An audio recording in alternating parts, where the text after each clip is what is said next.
It was a punk rock day. A show came on and I decided to stay. It wasn't good, I watched it anyway. Oh yeah, it was a punk rock day.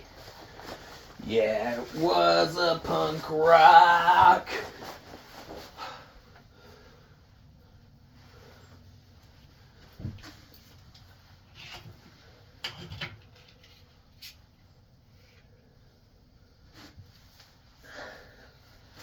Day. Ladies and gentlemen, welcome to Punk Rock Review, home of a bunch of opinionated crap you don't care about, also the home of the feedback you provide that we don't care about, keeps us on an even playing field.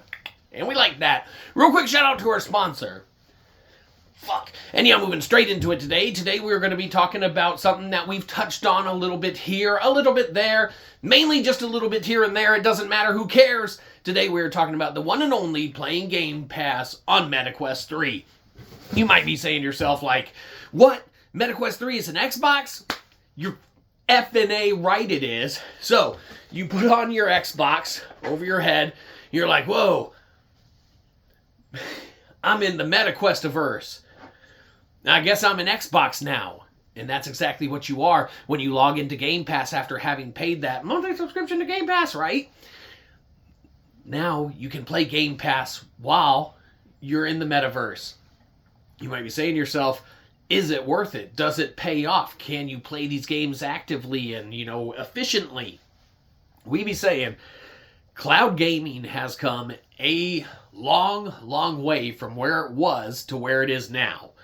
We priorly had only dabbled with, a couple small little, battles here and there, and maybe some, fighting games, mainly Mortal Kombat, on Game Pass and such in the metaverse. But now we have done things like a F1 racing game, we've done some first-person shooter action or whatever. We've dabbled with more of the streaming and the cloud gaming and everything like that, and inherently, this apparatus and this device, with its capabilities to run Game Pass, it's weird, because you don't need a separate TV, you don't need a separate screen or anything like that right out of the gate.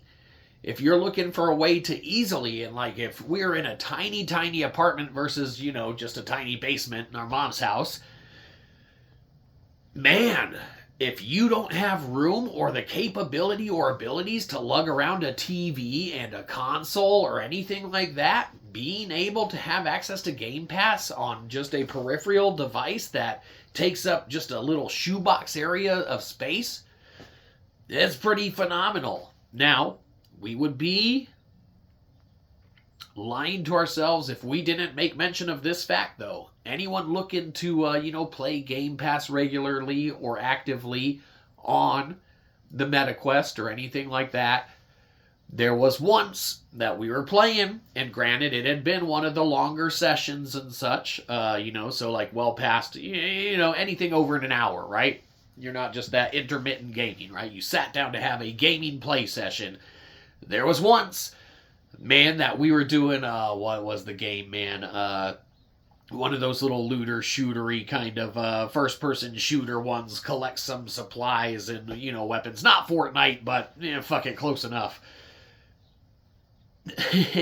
Man, we had the screen massive size plus or whatever in the viewing area, and we did start getting motion sick as if we were playing a VR title, and it was the first time that had happened to us in just the little Game Pass screen. Now, we attribute it to the fact that how we were viewing it, where we were in proximity to the screen in front of us, just visually with the apparatus on, man, it might as well have been a VR title, because that shit is fucking massive in your face and whatnot, and man, we were fairly immersed in it, so we think we had some of that kind of motion stuff going on and whatnot, that kind of was a little stomach churning and such, and it's like, man, this don't really happen, or it hasn't been happening with just playing on the screen in the device, but it did happen once, and that's something that people need to be aware of, because you cannot enjoy or have fun in a gaming session if it's making you fucking sick.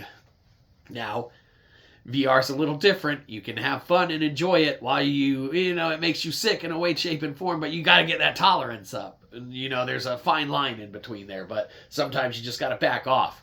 What you don't want to do is be playing a, in essence, 2D title in a 3D environment and have it giving you the effects of as if you're playing a 3D title in a VR environment or whatever. You shouldn't get any kind of nausea or anything like that. So we attribute it to the size of our screen and our proximity to it in the metaverse. We don't necessarily attribute any motion sickness or anything like that to being the result of the device or anything, as far as the device's fault or Game Pass's fault or the game's fault.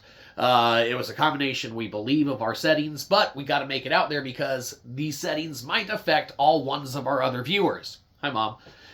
Be sure you adjust it back to our eyesight when you're done.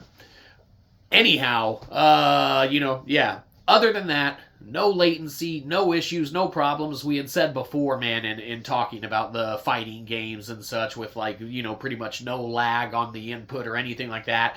But there is some choppiness in video cutscenes and whatnot. That still seems to be fairly present, man, in most of the endeavors. But, man, and the little F123 or whatever the hell we were playing just to put on something, man, to try and get some more variety in what we were doing with it and, seeing the device's capabilities and how Game Pass runs even, off the cloud in general, because for the most part, we don't dabble with any of that.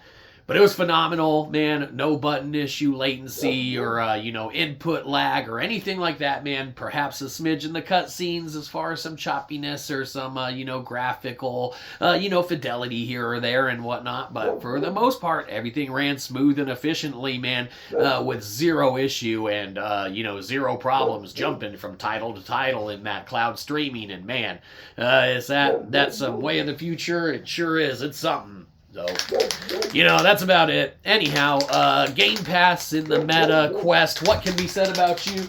You get a good old-fashioned W. Because it works. Somehow, in some way, some shape, and some form. So, there you go. It doesn't work? Us. So, we rely on money and donations. Give us money. Change. We're the hobos of the internet, obviously. That's it. Give us money. Have a good one. You probably didn't. We'll catch you next time. Probably won't.